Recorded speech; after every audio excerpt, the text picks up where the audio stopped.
இந்த பதிவில் எல்லோர் வீட்லேயுமே விரும்பி வளர்க்கக்கூடிய ரோஜா வகையில் ஒன்று பன்னீர் ரோஜா. இதனுடைய மனமும் மருத்துவ குணமும் தான் நம்ம எல்லோரையுமே கவரக்கூடியது. ரொம்ப அழகாக இருக்குங்க. ஹைப்ரிட் ரோஸை விட இது குறைந்த அளவு தான் இருக்கும், பிறகு வாடிடும். அப்படின்னாலும் நாம் இதை விரும்பி வளர்க்க நினைப்போம். இதிலிருந்து தான் நம்ம பன்னீர் தயாரிக்கிறது, குல்கந்து, இப்படி மருத்துவத்திற்கு மிக மிக பயன்படுது. இந்த செடியை நாம் தரைப்பகுதியில் வச்சிட்டோன்னா இப்போ நீங்கள் பார்க்குற மாதிரி தொடர்ந்து பூக்கள் கொடுத்துருங்க.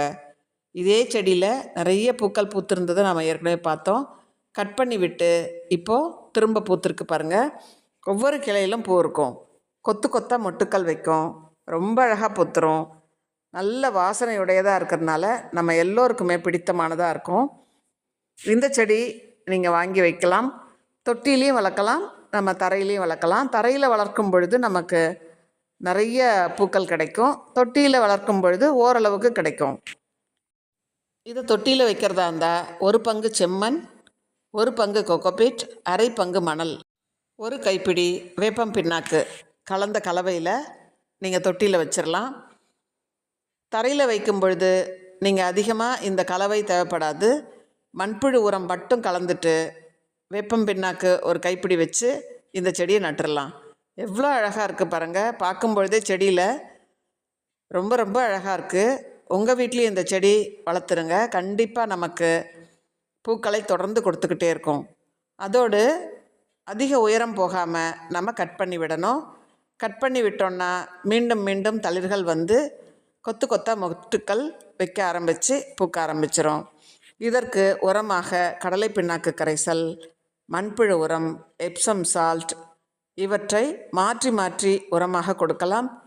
NPK ஆல் 19 வாங்கி வச்சுக்கோங்க. 1 லிட்டர் தண்ணிக்கு 1 கிராம் கலந்து இந்த செடிக்கு ஊற்றி விடலாம். எல்லா ரோஜா செடிகளுக்குமே NPK கொடுக்கலாம்.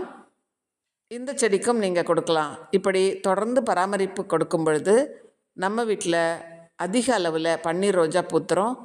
பன்னீர் ரோஜா பாரம்பரியமாக நம் முன்னோர்கள் கூட வளர்த்த ஒரு செடி எதுன்னா இந்த பன்னீர் ரோஜா தாங்க. இது இன்றைக்கும் இதனுடைய சிறப்பு குறையலை. தொடர்ந்து நம்ம எல்லோரும் விரும்பி வளர்க்கக்கூடிய வகையில் இருக்குது. இன்றைக்கி எங்கள் வீட்டில் எத்தனை பூக்கள் பூத்திருக்கு பாருங்கள். இப்படி நாம் தொடர்ந்து பராமரிப்பு கொடுக்கும் பொழுது நமக்கு நல்ல பூக்களை கொடுத்துரும். வேறு ஏதாவது சந்தேகங்கள் இருந்தால் கமெண்ட்டில் கேளுங்க. தேங்க்யூ.